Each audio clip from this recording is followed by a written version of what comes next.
Good morning, you guys. Good morning, good evening, good whatever moment of the day you are. My name is Sarah and welcome to my channel. Today we are going to do something new for me. I have been doing lots of hobbies recently. I have been doing things in beads and embroidery, painting with gouache, oil pastels. But today I am going to do a few things with this little special material here. We are going to do stuff with clay. I wanted the cold ceramic one from Das, but when we went to the mall, it wasn't available. It was just this one package and the other one with red clay. So I ended up picking this one because it is similar to the ones that the professional studios use to do the busts of the characters, and I wanted to feel like I am working for a big studio doing this concept art of the characters. So I took this one, Das Stone. I hope that I end up with good results from this because I have no experience in doing things with clay. I believe this is clay. Well, anyways, if it isn't clay, I'm going to use it anyway. Today what I want to do is basically the face, the bust of one of my characters. That's basically Rita, the protagonist of one of my current projects that I'm working on, basically my comic. And since she is basically a mixture between the lizard from Spider-Man and a little bit of Venom, I am having a little bit of trouble to work with her angles and principally her mouth, because when she transforms, she gets this big, monstrous mouth that I have to understand how it works because I am getting a few weird angles while I'm drawing it. So I hope this can help me a little to solve my problem. And with this, we have to use a few other tools, right? The thing is, I am broke. I have no money and I didn't want to spend too much in a few tools for something new that I have never done. So what do you do as a broken person? Let's think a little bit back in the time. What do you imagine that the old masters used to do? Well, they didn't have this big of an access for the tools to use in their masterpieces. So if you can't find or afford this, you make one yourself. That's what I did. And since I watched a video of a guy that do this kind of sculptures, and he said that you don't need too much to do something cool, I did my tools. They're a little bit ugly, but I hope they help. And these are my tools. These are the tools that I did. I used sticks I found in the beach. Yes, I found those sticks. Like this one, it is empty, like there is nothing on the inside and it's very straight, so I used it to do this kind of shape. I used also paper clips to do this straight shape. Sorry, I am having trouble with the words. So I can do this in the sculpture. I did one with a big paper clip and a little one.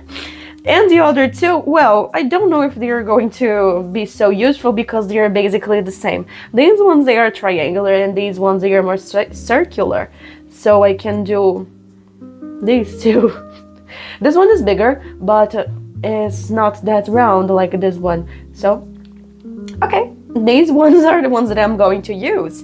I searched online for the cost of the materials online, and I don't know how to measure the money, like Brazil's reais and dollars. Okay, but it was 40 reais, 50 reais, taking away the price to bring them here to my city. And well, I didn't want to spend this money, so I did my tools. Maybe futurely I'm going to buy it because it is something new and I don't want to spend money. I don't want to spend so much money in something that I don't exactly know if I'm going to like, so I did those.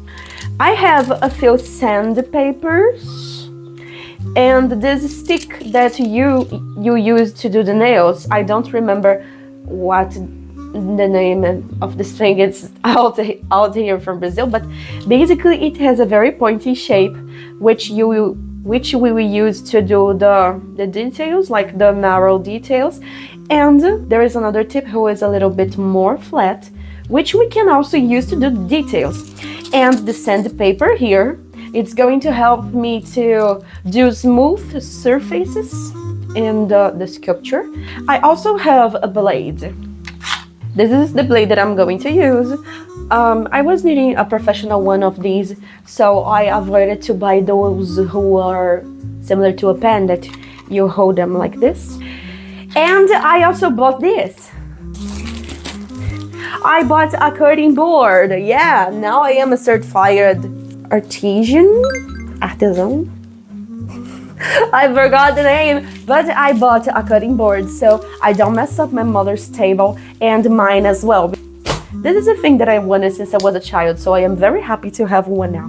And what are we going to do? I did a few sketches of a few things that I want to do. The first one is a little tortoise. I don't know if it's focusing. Anyways, I want to do a little tortoise for the lost coins, because we have the habit to find lost coins over our house. And also a brush holder, like a paintbrush holder. I saw those on Pinterest and I thought it would be very helpful for me. That's what I'm going to do today.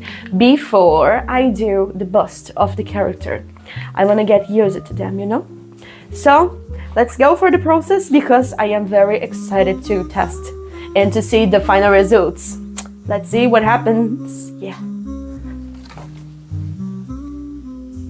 Let's begin the process now. If you guys listen any noises in the audio that I'm recording, these are my birds. I can't make them stop screaming, so you guys have to bear with me. Now we are going to listen to some ASMR of me opening the package of the clay.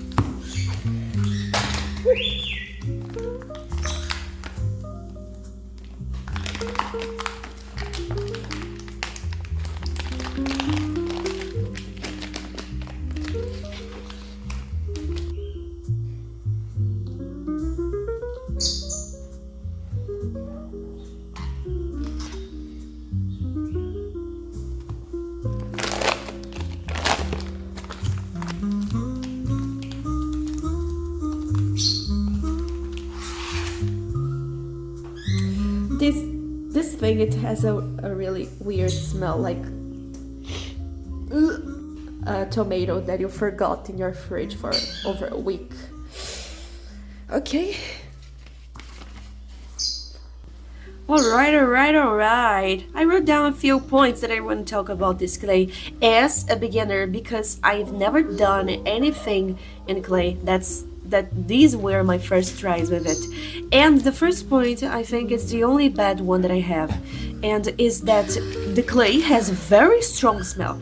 As I said before, it has a smell like a rotten tomato that you found in the bottom of your fridge. It is so strong that when I was doing that, my stepfather arrived home for lunch, and he was at the door of the living room. Our living room is connected to the kitchen, so he was kind of 5 meters. I'll say meters because I don't know how to say in feet. He was 5 meters apart from me, and he smelled the air, made a face, and said, "Oh God, this is stinky. This stinks, right?" I said, "Yeah." "What smell is that?" And I told him, "It's the clay." We both laughed at it because it was a very bad smell. So if you are allergic to strong smells like I am, or if you have some kind of allergies with strong smells, as I said, please be careful when you try this at the first time, because the smell is very annoying. But the rest of the points, they are good points. Like the number 2 here. The clay is very easy to manipulate. It's not thin or thick, and when you do long strings to do smaller details or thinner details, it doesn't break. It's very good. And I like it that because I needed to do a few corners in the turtle shell, and it didn't break. I was happy about that. Another point that I want to say is that water helps to kind of reactivate the clay when it gets a little bit dry. It helps you to do smooth surfaces. And that's very good, because when I was using my tools to do the details, the smaller ones, I dipped it in water, making it wet, and making my tools wet help it to like scrape the surfaces and leave them smooth. The next point that I have here is that the you have to be careful if you have any kind of allergies in your skin or in the palm of your hands, like, I don't know if I'm going to say this correctly, but like dermatitis. Be careful, because when you are manipulating, and I don't know if you did it, if you noticed my hands already, but the clay, it leaves some kind of residual part in your hands. When it dries, it kind of left my hands a little dry. So I advise you to do some tests if you have some kind of allergies in your skin, because since this is a material that has lots of chemicals and it dries in your hands, you should test it to see if you're not going to have any reactions with it.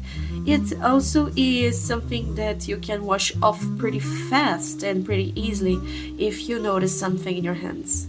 That's the next point that I was going to tell you, is that the clay is washable. It doesn't stick on plastics, it is easy to clean, and I consider this an accessible clay for beginners and also something easy to use. I said that like accessible in terms of prices, because sometimes when you want to do something new for the first time and you were a beginner, you not necessarily need to buy something so professional. Semi-professional stuff for me is very good, because they are not so low quality and not so high quality that you are going to be afraid of waste. I don't consider that I wasted much clay on these. I in general enjoyed everything that I did. It was like coming back to my childhood years when I used it to play with dough. And I loved it very much. I loved the final results, principally the face of my character that I'm going to do in a few more minutes. And with all of that, I did a little reflection. I thought a little about all of this. Did you guys notice that when we grow up, the toys, they just change? We never stop playing. When you like to play with dolls, like dressing them up, you grow up and you dress up yourself. The Hot Wheel monster trucks, they never disappear, they just change in size, getting bigger. So it's good to go out of your comfort zone sometimes. My comfort zone is paper and computer, so I went out of my comfort zone with the clay, doing something that I've never done before, and it was very good. Okay, it was good after I processed everything that I've done, because while I was doing it, I got a little bit out of hand. I got a little bit crazy because I had no idea of what I was doing. Oops. Oh, lunchtime. I had to stop for a little because my energy was very low and I ended up eating in the middle of the stinky clay. Then I went back, and let's go back to what I was saying. And like my brain was expanding and shrinking because I had no idea of how to do a turtle like that. Just as you saw in the beginning, I had to destroy the first turtle and start again because it was getting very ugly. But, well, at least I tried first with the turtle and then I followed up to the face of my character, because can you imagine how much time I would spend in the face if I didn't know how to manipulate and handle the clay? It would be at least 3 days of work, and you guess so. Anyway, in this first part, I have just good experiences with this clay. I hope that in the future I can experiment the other products of dust, like the cold ceramic stuff. And I hope to do more of these sculptures of my characters, because it helped me a lot and I had lots of fun. These are the final processes of the little turtle. I'm gonna leave you there, and I'm going to come back in a few moments to speak about my next thing. I hope you like it.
Alright, 3 days have passed since I made the little turtle. She's already oh my god. She's already dry and I found out that she can hold my pants. So I'm thinking to do another turtle a little bit bigger so I can put more of my nankin pants. And I like it so much. It's the first time that I did something like this. And now we are going to pass for the harder stuff. But a little accident, oh gosh, a little accident happened and the little head of the turtle fell off when I was recording the Portuguese part of this video. I não acredito. Ai, que bosta, não. E ela ficou sem cabeça, não. Oh, meu Deus do céu. So, you can see a little crack here because I had to water it a little in an attempt to glue back the little head, but, well, you can see it's still moving. I am disappointed with this, and to be honest, I am a little bit scared of how the other thing that I'm going to do is going to be. I am waiting for my hot glue to warm up because I am going to do a base, and the base will be this part of a cardboard of an old notepad and this pen here, a notebook actually, and the pen is going to hold the head like here up. But while I wait for the hot glue to warm up, I'm going to use the rest of the clay and do a base for my brushes. I was scrolling across Pinterest when I stopped by a few pictures of some paintbrush holders, I think made with ceramics or cold ceramics, and I found that was very interesting. And since I have a necessity of something holding my paintbrushes, because I basically leave them down on my table and I don't want my table to get dirty anymore, I decided to do one of these. But as you can see on my examples here, I didn't want to do anything so common, so I did a little whale. I got creative and I did a little whale inspired by the tale of Moby Dick. Though that's one tale where a whale basically made a captain get crazy over it to hunt it down. I've never read Moby Dick, but I want to try it one day because I like stories with big creatures and monsters, and I love classical stuff with those kinds of old and classic adventures. So I did this little whale that I'm going to paint in my next opportunity.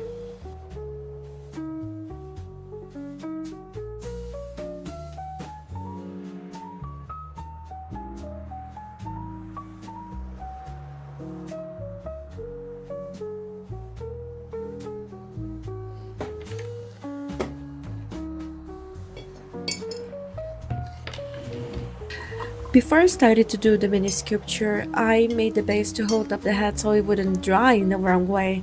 I started by cleaning the tools and then I went to do the base. You know, because I watched online a few videos of professional artists who do sculptures saying that the base is one of the most important parts of a sculpture because it will help the sculpture to not dry wrong in the process. I watched a few videos and they told that it's important to have a few materials like wires, iron, maybe plastic, but I didn't have those materials, so I took what was near to me. That was the used pen and the cardboard of the old notepad. I also took a paper ball to make the part of the head, but later on I ended up taking it away because it was looking like a big popsicle and I didn't like the feeling of the clay over the paper. I broke the pen and I started to take the paper ball off because, well, one of the main reasons was that I wanted to avoid leaving any exposed parts of paper from the insides because That's actually is the reason of why I broke it and made it a bit smaller, because I didn't want to expose the paper if I dig it deep enough. So in doing that, I also shrank I shrank the paper base, so the neck would have a smaller circumference. And I started by adding the ball of the head, but then I took it off and added first the neck. And this part was one of the most difficult ones because I watched a few videos explaining how to start a sculpture, but since I didn't tested it before, I ended up almost hitting my head in the walls several times because I have no previous knowledge of that. Um, they told the basics of how to sculpt a head, but mostly I relied on my previous knowledge of how to draw faces, and I try basically to follow the shape, like what is fundamental, that is doing the bigger shapes than going to the smaller ones. But mostly I relied on the Loomis method to build shapes and the way that I draw faces. I have no idea what I was doing. I just tried to do it, and I grabbed my little beginner level sculpture and moved on. That's how you do it. If you never experiment or go through some difficulties, you will never understand or you never learn. But I prefer to follow the hard path, and then when I need to learn something from the beginner level, it's kind of easier. It was quite an adventure making the shapes and following the sculpture that I took as a reference. Since my character has an appearance that's closer to an Avi than the lizard from The Amazing Spider-Man, I ended up taking a few reference photos from Pinterest, and God bless our dear Uncle James Cameron for doing those amazing creatures, because until today those straight noses are one of the things that I like to put in my characters because I think it's so fancy and something that's more creature-like. Mainly I did this to my character because I didn't want to have a weird normal nose shape, because, well, in creatures that we see in the wild, they don't have noses like us. So I did the straight nose that is similar to a cat. But even having the references, even though I had the references, I followed my instincts and I tried to do something decent out of it. Well, it tangled my neurons a little in a way that I almost destroyed and restarted the sculpture a few other times. The part that I had more difficulty was doing the mouth, because she ended up looking like those statues from Mr. Island, the Moais. It was so ugly. I had to redo it several times, but it was getting very hard for me to do small little lips. And I just gave up on them. I did what I could.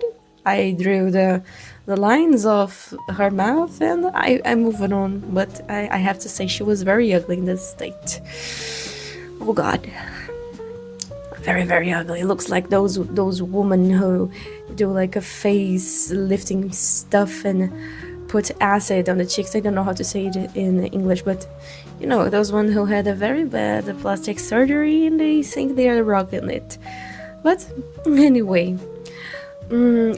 why I am complaining if I wanted to do it in real life? Well, I did it in real life because I prefer traditional over 3D. I like things that are takeable. I like to hold stuff, and I don't have the danger of basically corrupting the files or losing it if I do something wrong or if my computer crashes. But also because I like the mobility, and because I don't have to destroy my eyes 24 hours a day looking at a computer screen to search for my stuff. I know that this is easier for a few people and not everyone can afford the traditional materials, but that's what I did. And I want to do someday a bigger sculpture of her because I feel that a few details were missing on this little one. I did this only to understand her 3D features in the comic. Her eyes were a pure nightmare. The worst part of it all was doing her eyes because I had to remake them multiple times before I get the results that I really wanted. And you don't know how many times I had to cut these parts. I tried at least 70 times before I get this final result that I am showing you guys now. At least it isn't perfect, but it is decent, and I already started to use it to do the comics, so it is, as we say here in Brazil, a hand in the wheel, a hand holding the wheel, you know? And that's the final result. These are the final results of the little sculptures. I hope you have liked this video, subscribed it, and followed me on my Instagram, who is going to be linked there down below in the description. And I hope you guys have enjoyed everything that I've shown here, because I enjoyed a lot the processes. And please follow me here because I'm going to do more art stuff, more of my little creations, more of my little craziness creating my characters. Please comment down a little rock emoji so I will know you reached it out to the end, and see you guys in another day. Bye!